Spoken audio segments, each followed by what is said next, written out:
तुम्हें लगता था हम गए गुजरे हैं, बेचारे हैं। आज दुनिया के सबसे कामयाब लोगों की लिस्ट बनाओ, 10 में से 7 हमारे हैं।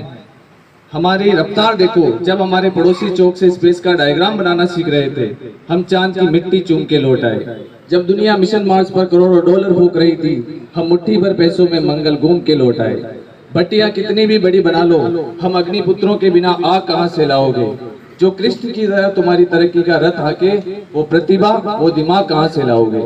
बैठे रहो तुम गूगल और ट्विटर खोलकर, पिचई और पराग कहां से लाओगे। हम झोपड़ों के चिराग, किसानों की संतान, मेहनत कशों की औलाद है। देख लेना, हौसलों का हस्तिनापुर हम ही बसाएंगे। हमारा एक कोहिनूर अंग्रेज लूट ले गए तो क्या हुआ, अभी यहाँ 135 करोड़ कोहिनूर बाकी है। धरती तोड़कर निकलेंगे और आसमान तक चमचमाएंगे। 200 करोड़ बाजू है हमारे, आओ हमारी ताकत आजमाओ, हमें रोक के दिखाओ। मैं महेंद्र सिंह भाटी, आप सभी को आजादी के अमृत महोत्सव की बहुत बहुत शुभकामनाएं। आज हम जो कुछ भी हैं, हमारे बीते हुए कल का परिणाम है। कल हम जो कुछ भी होंगे, आज का ही परिणाम होगा। आज बढ़ाया हुआ हमारा हर एक कदम, लिया हुआ हर एक निर्णय यह निर्धारित करता है कि कल हमारी दिशा और दशा क्या होगी। आज जब हम अपनी आजादी का 77वां महापर्व आयोजित कर रहे हैं, आजादी का अमृत महोत्सव मना रहे हैं, तब हमारे लिए यह अनिवार्य हो जाता है कि हम 77 साल के अपने इतिहास से सीख लें और अपनी आंखों में आजादी के 100वें साल का एक खाका खींच लें। यह शताब्दी संकल्प की घड़ी है। हमें आज ही यह तय करना होगा कि अगले 23 साल के अमृत काल में हम कैसा भारत बनाना चाहते हैं। 15 अगस्त 2047 को आजादी का शताब्दी समारोह मनाते हुए हम अपने देश को किस रूप में देखना चाहते हैं।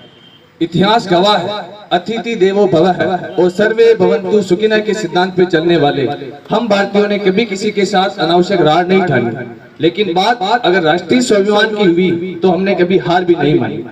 पराधीन सपने हो सुख नहीं, इस अटल सत्य को जीने के लिए हमने अपनी स्वाधीन चेतना को मेवाड़ के जंगलों में घास की रोटियां खिलाकर पाला है। अंडमान की सेलुलर जेल में 2 कटोरी पानी पिलाकर जीवित रखा है। हमारे इस तप और त्याग का परिणाम ये हुआ कि हमने मात्र 76 वर्षों में सुई से सैटेलाइट और रुई से रॉकेट तक की यात्रा कर ली। विश्व के मानचित्र पर एक नजर डाल लेना, इतने कम समय में ऐसी उपलब्धियां दुनिया के किसी देश को नसीब नहीं हुई। हम समय को शस्त्र बना के लड़े हैं। गुलामी ने जब हमारे पंख बांध दिए, हम अपनी मिट्टी से ऐसे लिपटे कि अंग्रेजों के पैरों तले से भारतवर्ष की जमीन खींच ली। और जब आजादी ने हमें आकाश दिया तो हमने पहली उड़ान में मंगल चूम लिया। यह है हमारे संकल्पों की शक्ति और आत्मविश्वास का परिणाम।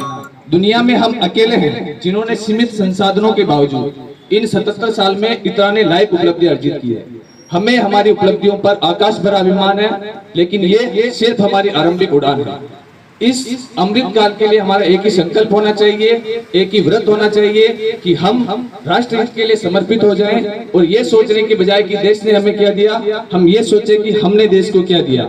हम अपने सत्कर्मों के बल पर भारत को फिर से परम समृद्ध बनाएं और एक ऐसी व्यवस्था की स्थापना करें जहां हर व्यक्ति के लिए राष्ट्र प्रथम हो और राष्ट्र के लिए हर व्यक्ति प्रथम। जय।